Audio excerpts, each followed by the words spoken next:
محمد رسول الله. إن الحمد لله تعالى نحمده ونستعين به ونستغفره ونعوذ بالله من شرور أنفسنا ومن سيئات أعمالنا من يهده الله فلا مضل له ومن يضلل فلا هادي له أشهد أن لا إله إلا الله وحده لا شريك له وأشهد أن محمدا عبده ورسوله ثم أما بعد. Të gjitha falenderimet, lavdërimet, adhurimet tona i takojnë vetëm Allahut të mënduar, atë falenderojmë dhe vetëm prej tij ndihmë dhe falje kërkojmë. Dëshmoj se nuk meriton të adhurohet me të drejtë askush pas Allahut, i cili është një dhe i vetëm, dhe dëshmoj se Muhamedi alayhi salatu wassalam është rob dhe dërguari i tij i fundit.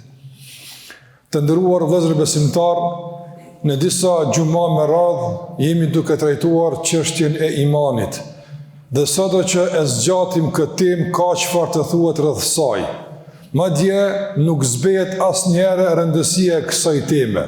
Sa herë që flasim për të, ne mësojmë diçka dhe rikujtohemi me atë që ndoshta kemi harruar, por edhe udhëzohemi për gjëra që na duhen këtë botë edhe në botën tjetër.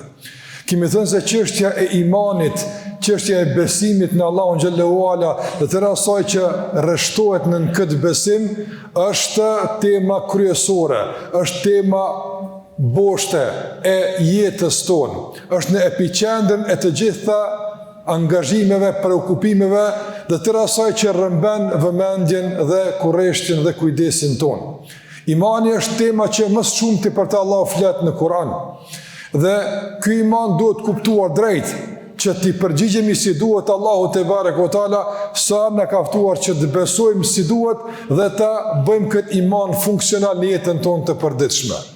Kemi thënë në takimin e kaluar të nderuar vëllezër besimtar se imani, nëse rënjosë si duhet në zemrën e besimtarit, nëse është funksional si duhet, ai ka disa reagimet natyrshme. Nga reagimet e natyrshme të imanit është në nështrimin dhe urdhëve të Allahut mëdhenuar. Nuk është e mundshme që një iman të jetë funksional në zemrën e njeriu, shkëndija e imanit të jetë e ndezur në zemrën e njeriu, ndërsa ai natë e ditë shpërfill kërkesat e Allahut, shkel urdhat e Allahut dhe nuk braktis atë që Allah e ka ndaluar. Një lloj shpërputhje deri në këtë nivel është e papranueshme, është e panatyrshme. Nëse ndodh, atëherë kemi probleme serioze me imanin tonë. Kur bie fjala për nështrimin, për veprën të ndërvëllezër, Allahu te barek ve taala në shumë vende në Kur'an na ka mësuar, po edhe pejgamberi alayhi salatu wasalam, se si e stimulon imani veprën.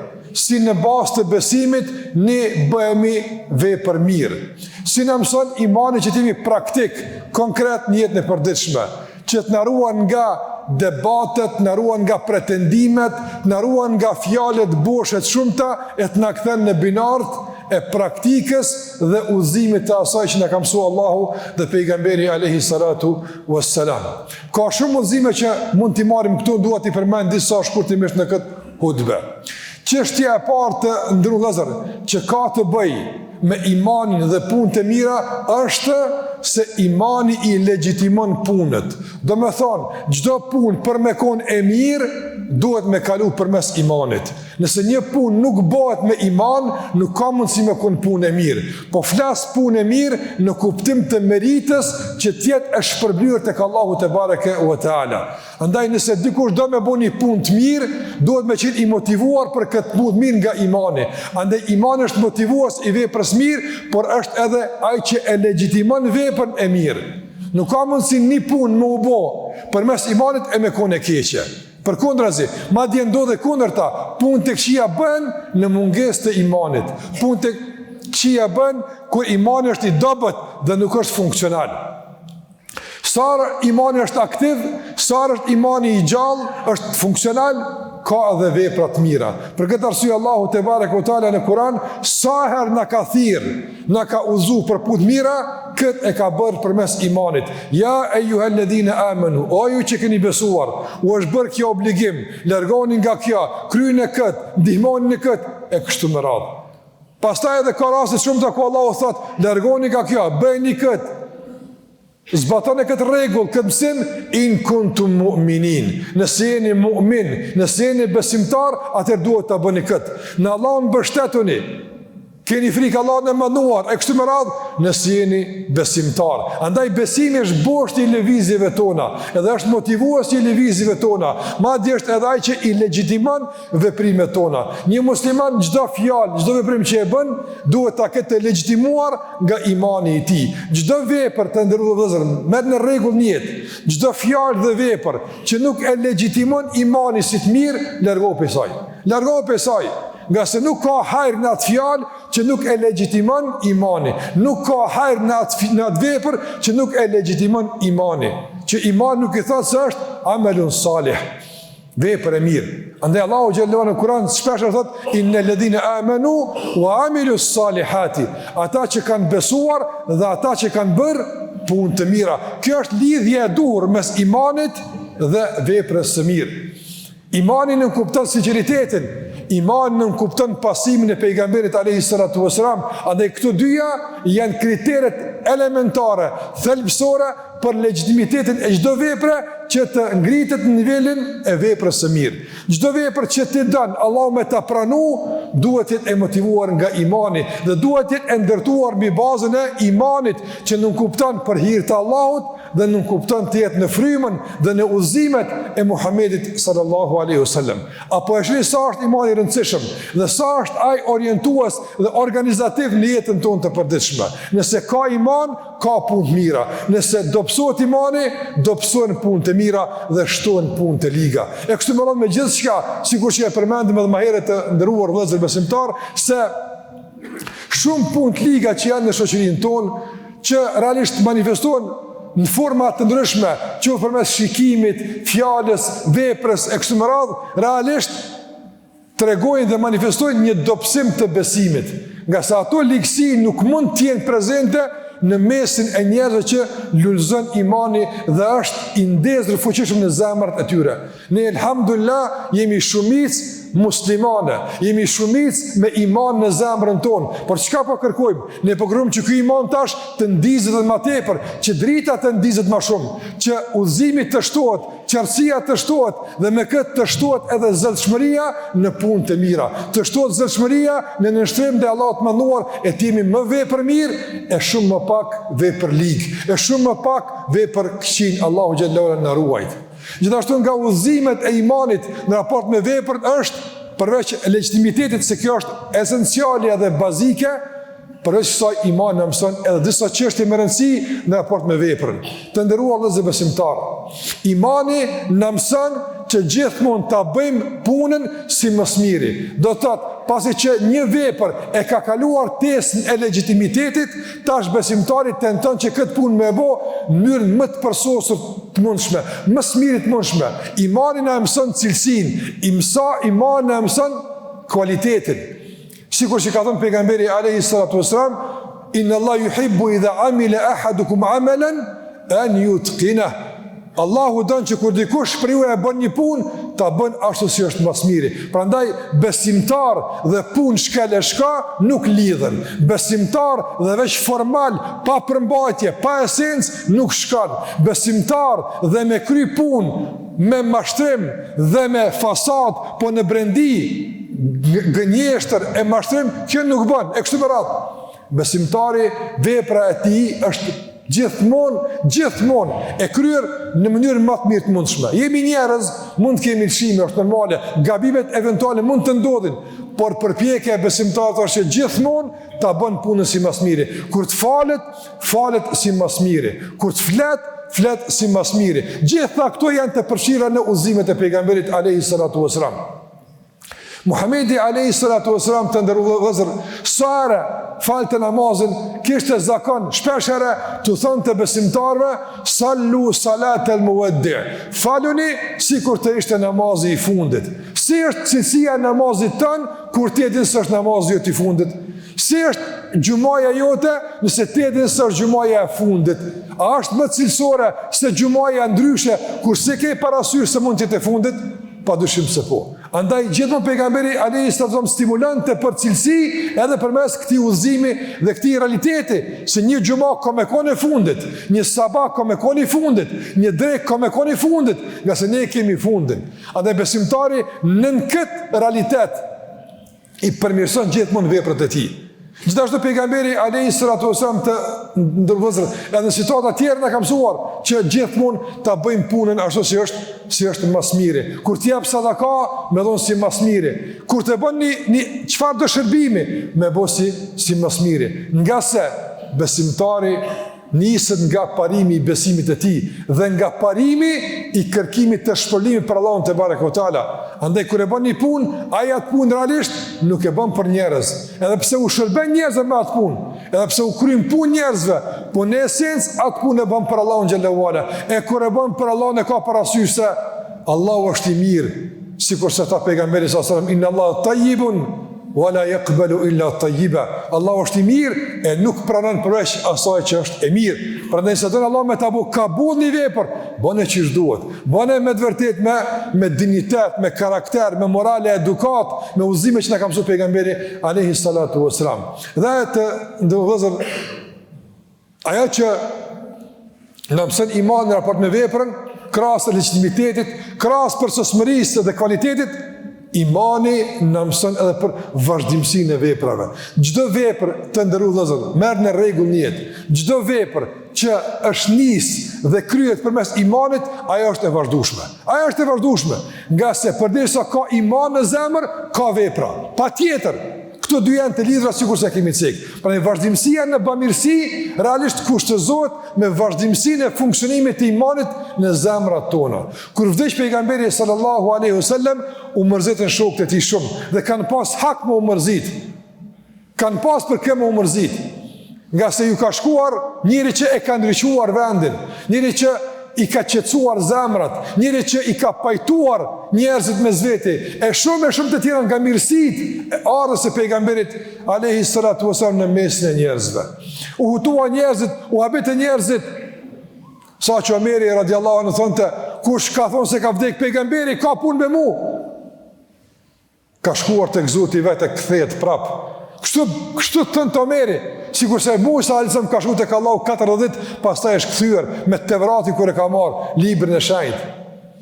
Ndërsa Abu Bekri doli në foltore të xhamisë e u tha kështu, me çka qetësoj masën dhe me çka garantoj vazhdimsinë e rrugtimit në udhën e pejgamberit alayhis salatu wasallam, pikërisht me iman. Tha men kana ya'budu Muhammeden fa inna Muhammeden qad mat. Kush e ka adhuru Muhammedit, do të thotë, kush ka bo punë mira për hatër të Muhammedit e për shkak të Muhammedit, ka dek Muhammedi, ka me dek edhe punë të tina. Alayhi salatu wassalam. Wa man kana ya'budu Allah, fa inna Allah hayyun la yamut. E kush e ka adhuru Allahun dhe ka bo punë mira për hatër të Allahut, Allahu është i gjallë dhe nuk vdes. Andaj përderisa është Allahu i gjallë, le të beten të gjalla punët e tua. Përderisa Allahu të furnizon kujdesit për ty, përderisa ki nevojë për Allahun xhallahu ala, andaj vazhdo me punë mira, mos u ndal. Mos e bëni punë herë pastaj munal. Jo në Ramazan bë mirë se adhurues, pas Ramazanit pastaj të dobët edhe të zbehur në besimin në praktikën tonë. Ose në raste të caktuara kështu më radh, besimtari nuk njeh zbrapse, besimtari nuk njeh dobësim, besimtari njeh vazhdimsi dhe shtim të vazhdueshëm në punë të mira. Kjo është realisht ajo që e bën besimtarin të veçantë, për shkak se imani në zemrën e tij është i veçantë. Pra kjo lidhja mes imanit edhe punëve, në kuptim të legitimitetit, në kuptim të perfeksionimit, në kuptim të cilësisë e kvalitetit, por edhe në kuptim të sasisë dhe vazhdimësisë së vazhdueshme në punë të mira. Prandaj të ndërvozë, nëse këto mësimi i marrim seriozisht, imani është funksional, do të ketë edhe vepra të mira. Do të ketë edhe largim nga punë të këqija, do të ketë edhe vazhdimësinë në punë të mira, do të ketë edhe cilësinë e punës tona, e gjitha ato tjera që i garanton imani në raport me një vepër. Allahu xhallahu ala e bëf që të ndriçon e lulëzon imanin në zemrat tona. E që ndriçimi i këtij imani dhe lulëzimi i tij të del jashtë në gjuhën tonë, në veprat tona, me bamirësi e punë mira, ashtu sikur është Allah i kënaqur dhe ashtu sikur na ka mësuar pejgamberi sallallahu alaihi wasallam. për lëshimet eventuale, për gabimet e qimi njerëz, Allah na i fal gabimet. Allah na i fal tmeta dhe lëshimet tona, andaj kërkoni falje nga Allahu, nga sa Allah është falës dhe është mëshirues. Aqulu qawli hadha wa astaghfirullah li wa lakum fastaghfiruhu innahu huwal ghafurur rahim.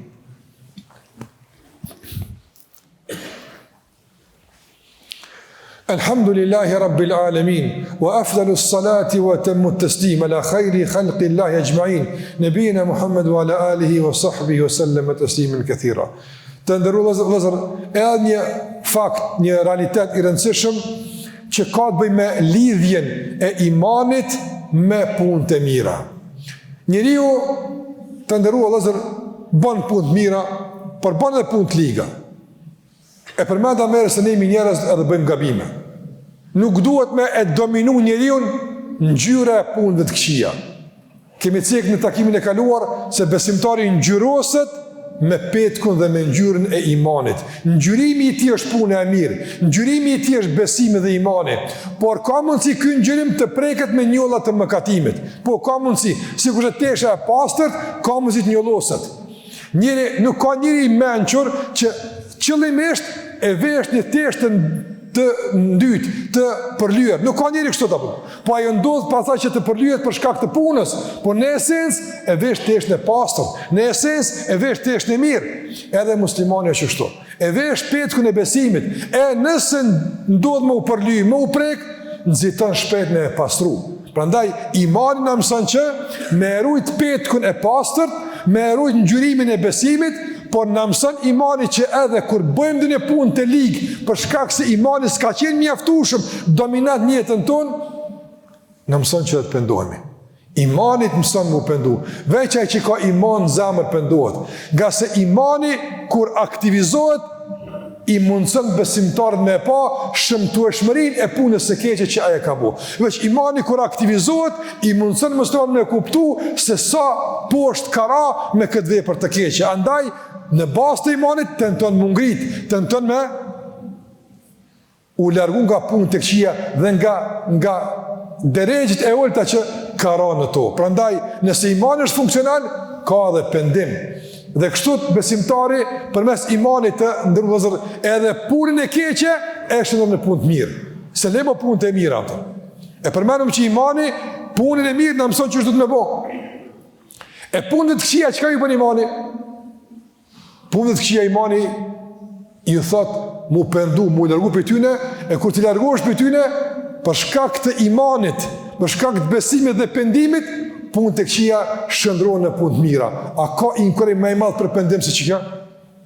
A ka inkurim më i madh se kjo ofertë e Allahut për pendim? Sikur që Allahu tha, yubaddilullahu sayyi'atim hasanat. Allahu për shkak të pendimit, për shkak të rifunksionimit të besimit të tyre, Allahu a shëndron punë të këqija në punë të mira. E kaluara ka qenë në punë të këqija, por tashme për shkak të pendimit, për shkak se mbi atë kaluar ka dominu imani, çka ndodh? Ato vepra tashme fillojnë edhe lulëzojnë, duken dhe shënohen si me konë punë të mira. Ti si ke bë ato punë të mira, ti në esencë ke bë punë të liga, por për faktin se mbi to ka kalu drita e imanit, për faktin se mbi to ka kalu drita e pendimit, edhe ato bën të mira. Kështu që imani në çdo rast është realisht burim i përfitimit për neve. Edhe kur bëjmë punë të mira, i shumëfishon, i jep legitimitet dhe garanton vazhdimsi dhe cilësi, por edhe kur kemi punë të këqija, përmes pendimit, punë të këqija shndrohen në punë të mira. Kjo është funksionimi i imanit të ndërvëzërës. Kjo është imani në zemrën e besimtarit të ndëruar vëllezër besimtar. Andaj lutim Allahun xhallahu ala që na ruan imanin ton, na ruan besimin ton. Mos ta njollosim, mos ta rrezikojmë, të kemi një iman në shtim e sipër, në avancim e sipër, në përmirësim e sipër, e asnjëherë mos të lejojmë dobësim e plagështim për imanin ton. Nëse ndodh, mund të ndodh të ndërmarrim masa të menjëhershme për përmirësimin e imanit, për kujdesin ndaj tij, sikur që kujdesemi për shëndetin dhe pasurinë tonë. Madje imanin e kemi më të rëndësishëm se shëndetin dhe pasurinë tonë, nga se imani jep kuptim edhe shëndetit, edhe jep kuptim pasurisë dhe të rasteve që kemi në jetën e kësaj bote. Allah na ruaj nga çdo punë e keqe, nga çdo ligësi dhe nga njerëz të ligë. Allah na mbrojt nga çdo njeri që synon me na dëmtuar në çfarëdo forme. kurrë që bën kurtha ndaj neve, familjes tonë, vendit tonë, Allah na rujt për sherrit e për kurthave ti. Allah është shpërblev këtë që munohet për hajr e me iman, me inimu njerëzve të veni e këti popull e këti shteti, edhe na boft Allah u bëmires edhe në vendin tonë, po dhe jashtë vendin tonë. Na boft Allah me ndryqu dritë e iman nga vendi jonë që të udhëzohen edhe njerëz të tjerë në dritën e imanit, e të largohen nga errësirat e mosbesimit, e mohimit, e mëkatimit e punëve dhe rrugëve të këqija. Allahu i shëroft të smurit tanë, u aletësoft Allahu dhimbjet e mundimet, po edhe familjarve Allahu aletësoft kujdesin për ta. Allahu xhallahu ala i ndihmoj çdo të pikëlluari, të brengosuri. Allahu lusim Allah që të zbres mbi neve pajtimin e ti, rahmetin e ti, që të largohen të gjitha tensionet, të gjitha mospajtimet, të gjitha tendencat për konflikt mes nesh. Allahu i largoft e bëf që të zbuten zemrat, e të shtohet dashnia e respekti mes neve, edhe mirë kuptimi, edhe bashkëpunimi, përkundër faktit se mund të ketë edhe mospajtime. Allahu te bareke o taala i mëshiroft të vdekurit tanë e na bashkoft së bashku me ta në xhennet. إن الله وملائكته يصلون على النبي يا أيها الذين آمنوا صلوا عليه وسلموا تسليما اللهم صل على محمد وعلى آل محمد كما صليت على إبراهيم وعلى آل إبراهيم إنك حميد مجيد اللهم بارك على محمد وعلى آل محمد كما باركت على إبراهيم وعلى آل إبراهيم إنك حميد مجيد عباد الله إن الله يأمر بالعدل والإحسان وإيتاء ذي القربى وينهى عن الفحشاء والمنكر والبغي يعظكم لعلكم تذكرون لا إله إلا الله لا إله إلا الله لا إله إلا الله محمد رسول الله